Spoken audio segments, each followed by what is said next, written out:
lesson, ayun, from our past lesson, we have learned about DJ controller, but hardware. So for today, pag-aaralan natin yung digital DJ controller or the DJ software. Ayun, so konting recap. If you remember anything sa past lesson natin, anyone?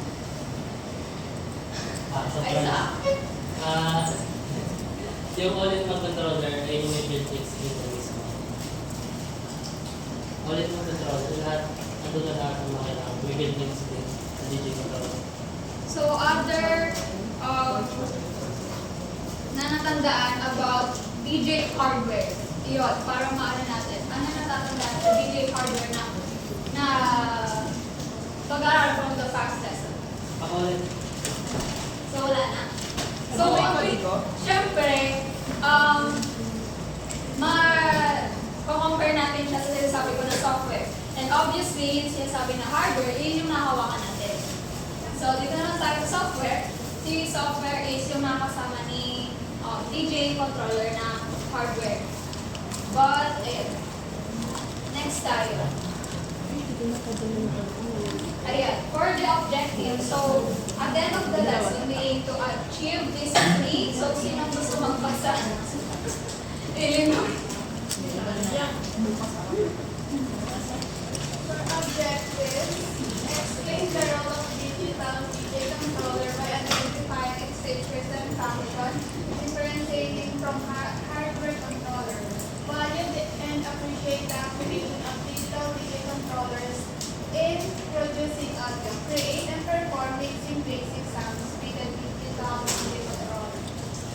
Ayun.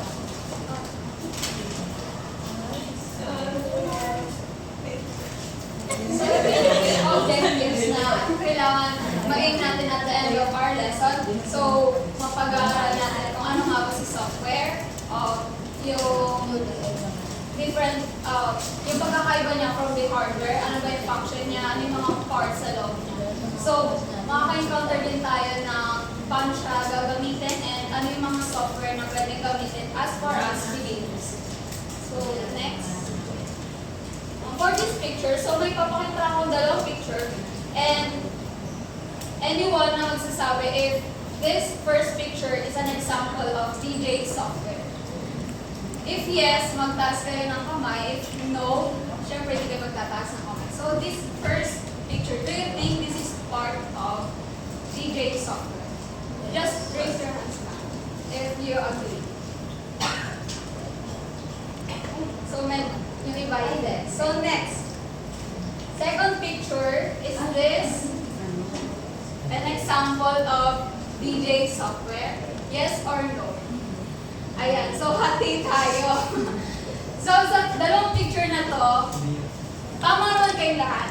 And kasi yung dalawang picture is both part of or an example of DJ software. So walang hardware dito nila. Pareha silang DJ software. Siguro yung iba na dito lang kasi may kita nyo dito yung job views. So siguro kala na ito yung DJ software, plus ito hindi. Example din siya ng DJ software. So, mapapakita mamaya kung paano siya nagtuturn sa ganito. Ganun kasi mga software. Ganito yung appearance, tapos pwedeng ganito din yung appearance ng ibang software. Okay, next. Ito na yung mini-game muna bago tayo mag-proceed sa pinaka-lesson. So, meron akong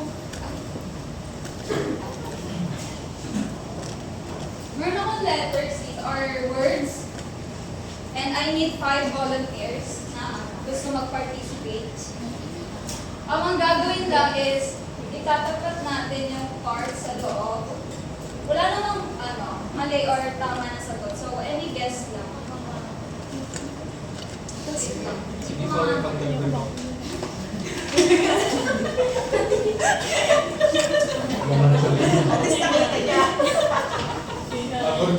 So, any 5 volunteers. So, ano yung gagawin? Hindi ko alam kung matataas niyo pa yung kamay niya after to. I-explain. So, ang gagawin is, meron akong i-gagalaw dito. hindi ko siya igagalaw sa laptop. So, gagamitin ko yung tablet. May igagalaw ako dito, tapos hulaan nyo kung aling parts yung responsible sa pag iba ng ng tunog ng track. Kasi, i-play ko yung track, so habang nag-play siya, may ino-manipulate ako. Tapos, hulaan nyo kung saan dito yung ginalaw ko para mag-iba yung track. Explain ba kung bakit? Explain ba kung bakit? Hindi na. Hula ka lang. So, Mamaya na, hindi ako masamali. ayun, guess. Sali ka ba? Okay lang kung tama or Sali ka pa ako makahit. may premyo pa rin. Sige na nga. Sali ako, sali ako.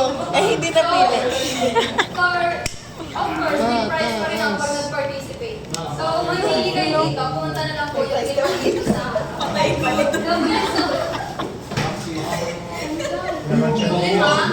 Wala na lang. Uy, wala pang pinili. Wala pa nga. Pumunta na lang. Dalawa. Sige, Jen. Sino pa? Mira. Wala explanation. Galingan mo, Wala Jen. explanation. Talagang ilalagay niyo lang kung ano yung... So, i-circle ko lang para malaman niyo kung ano. Para hindi siya ganun ka... Hindi siya ganun ka... BPM ba yan, Tol?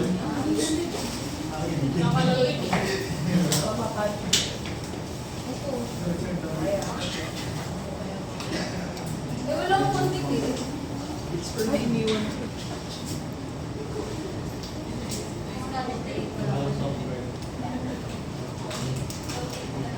Kahit ano, sulat na lang kaya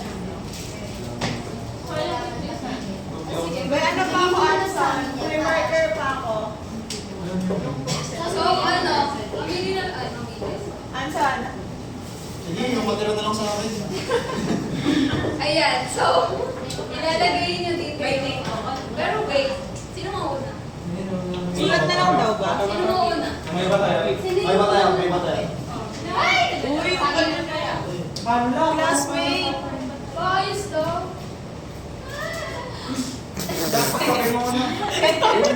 Dapat pantayin sa circle ni Anson, ah. Pantay sa So, ano ko na naman? Oo. Huwag na lang. Pantay niya yan. Patay ko yung sa bilog. Yung BPM, tutukusan mo ang... Demo! Demo! Demo ka kayo, hindi ka pa nagde-demo. Sabi sa'yo. Ako yari, bayad kay Sir Ras.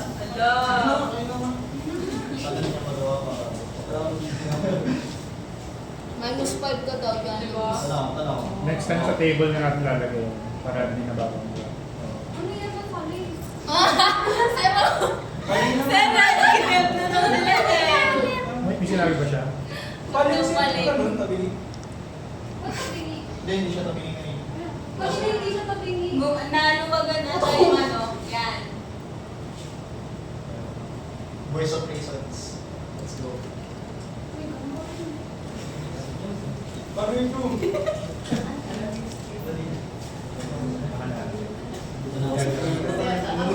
Sino mo na?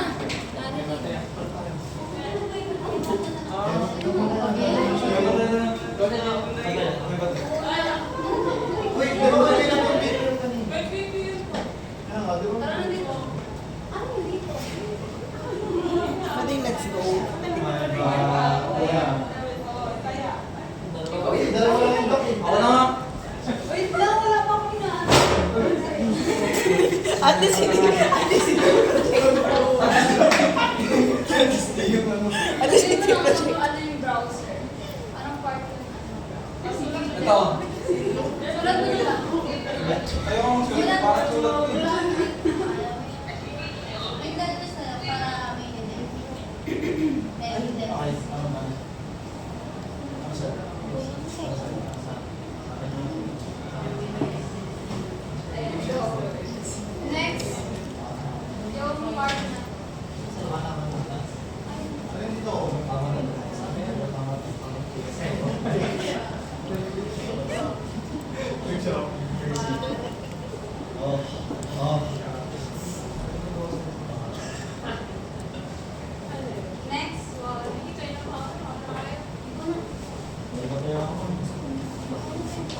Next.